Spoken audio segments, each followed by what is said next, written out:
Hi everybody, welcome to my video about Use of English Part 2. How to answer the questions and exam technique, but also how to learn about vocabulary and grammar from this exercise. So, in your booklet, this starts on page 8, but it goes over to page 9. It's called Exercise B, but as you know, Exercise B in the booklet means Part 2.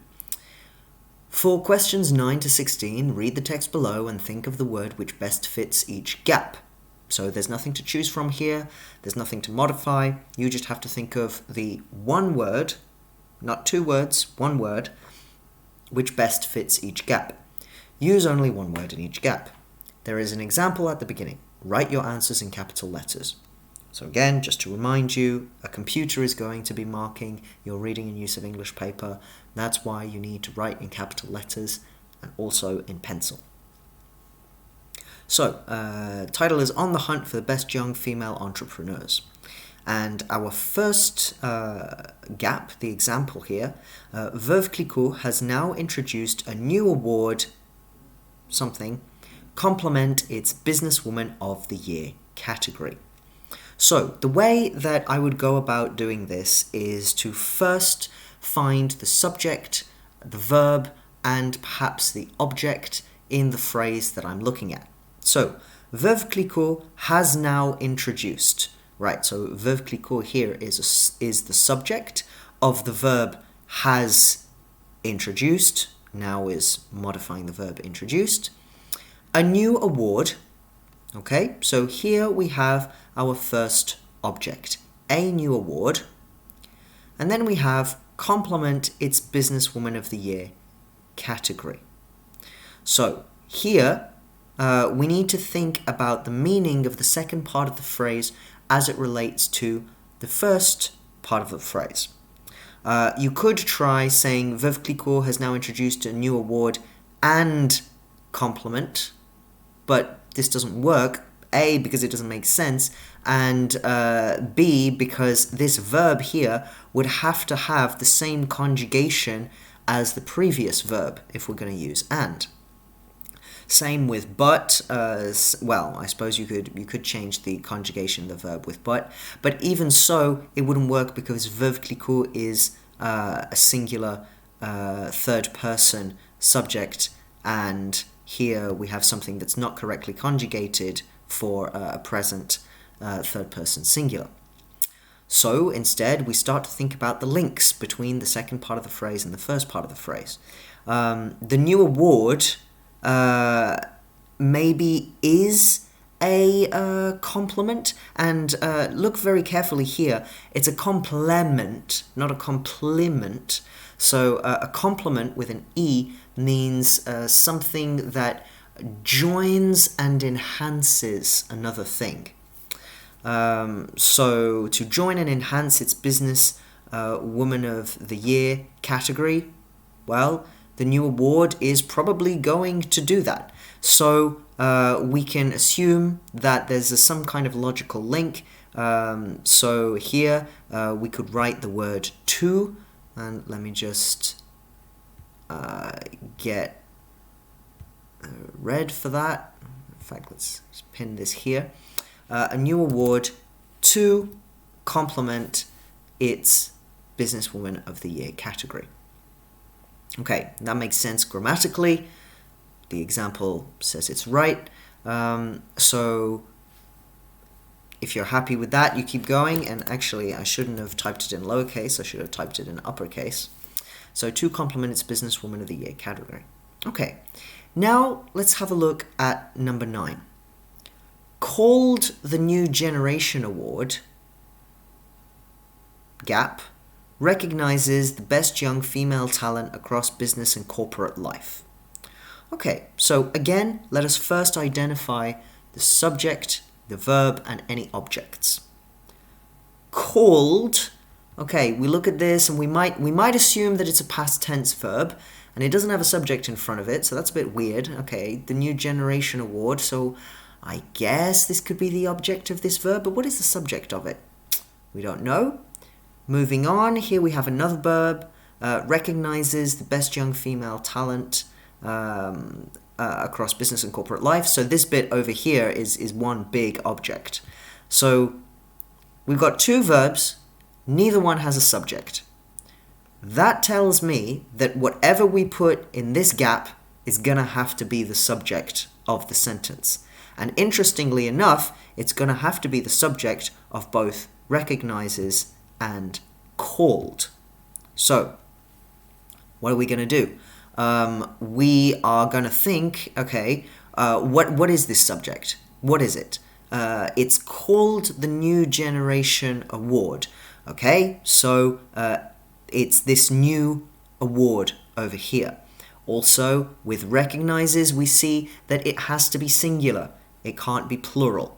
Now, we could say, called the New Generation Award, the new award recognizes, but of course, this would be repeating words that we've already seen in the previous sentence, which sounds very unnatural, and B, we know that in this exercise, we need to have a single word. So, that suggests that we are going to need a pronoun or some kind of determiner. So, what is a third-person singular pronoun used for non-human entities? That's right, it is it. So, we can have it here. Called the New Generation Award, it recognizes the best young female talent across business and corporate life. Okay, if you have trouble with this answer, if you don't really know where you're going with this, one thing you can do is you can go to the dictionary, okay, and type in the answer itself. And you might think, okay, well, I know what it means. Okay, fine, just stay with me.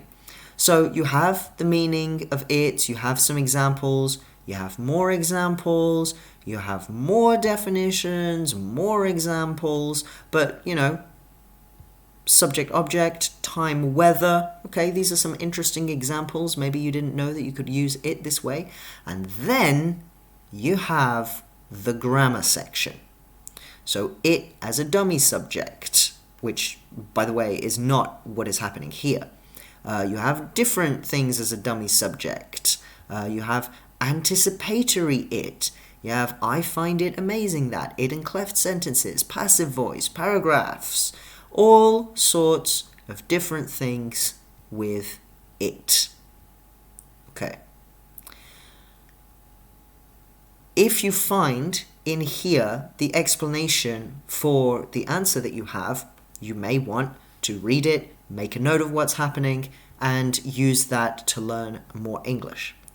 Also, we have various other things about it in the dictionary, a lot of different things. But I would say that the it is not actually what causes the most problem here. The thing that causes the most problems here is this first section with called the New Generation Award. And actually, this isn't just a past simple verb. This is actually a past participle.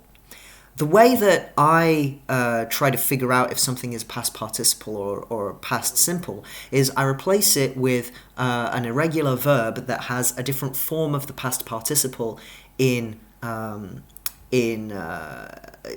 has the past participle is different to its past simple form. So for example, to do, we have do, did, done. So I might invent a new first phrase. So instead of called the New Generation Award, I might say, I don't know, this doesn't make any sense, but done to appease Veuve Clicquot's critics, okay? And then I'd realize, okay, yeah, that actually works. We could say that, the introduction of this new award was done, was done. Done is the past participle, to appease Veuve Clicquot's critics. So what I have here now is the knowledge that I have a phrase with the past participle at the beginning of the sentence. There's no subject, there's no question word, there's nothing that we would ordinarily see. We have the past participle at the beginning of the sentence. And that's when I'm going to go to a search engine and type past participle at the beginning of a sentence. I'm going to hit the enter key, and the very first thing that I see, I happen to have looked this up already, so I know that it's good, but I'm sure you can find some other resources down here. Can you start a sentence with a past participle? Here they say no, but yeah. Then we've got some other responses. This is Quora, right? So it's not necessarily the most reliable thing. But let's go back up here. Veritas Prep. I don't know what this website is. Oh, right. So it's preparation for the GMAT, which is an exam that you take in the US. So, okay, I'm starting to trust them a little more. And what do they say? There's a lot of confusion surrounding the topic of participles. Participles are words formed with verbs which can be used as describing words. Okay. Two types of participles, the past, that's what we're looking at, and the present. We don't care about that today. These participles often start the participle phrases used to describe nouns or noun phrases or entire sentences. Okay, that's interesting because here our participle phrase is describing it. So we've got some examples. I want to stand next to the girl wearing the yellow dress. Standing next to the tall gentleman, she looked petite. Battered by hail, the car collapsed. That looks a lot like the example that we have. Okay, so let's keep scrolling down. Here's how the participle phrases are usually used. So present participle, we're not interested. Let's look at past participle. At the beginning of a sentence, followed by a comma and then a clause. Okay, past participle phrase plus comma plus clause. Look at that. That's exactly what we've got here. In this case, the participle phrase modifies the subject of the clause. Great. So that's what we've got. And that is all the information that we need. So now we've learned something. We've learned how to use a past participle phrase at the beginning of the sentence. And what you may wish to do is create 2 or 3 of your own past participle phrases based on your understanding of this rule. And then you can show those phrases to your teacher in class and get your teacher to check to see whether these phrases actually make sense or not. So you can do that for the rest of the questions in this, okay? Analyze the sentence, think where is the subject, where is the verb, are there any objects, what are the links between the different parts of the sentences, okay? Then submit your answers on the exercise in the portail. If it's right, great, fantastic. If it's not, have a look at the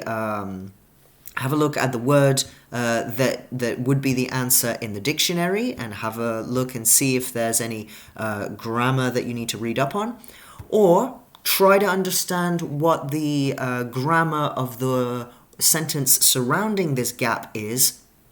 Search for an explanation and try to write out phrases that follow that rule. And actually, I would say, even if you get the question right, even if you get this right, you might think to yourself, I never use this structure in my writing. How about trying to use it? You can write out those sentences. Okay, so complete the rest of the exercise. Make any notes that you need on the grammar and vocabulary and any questions that you may want your teacher to answer during class.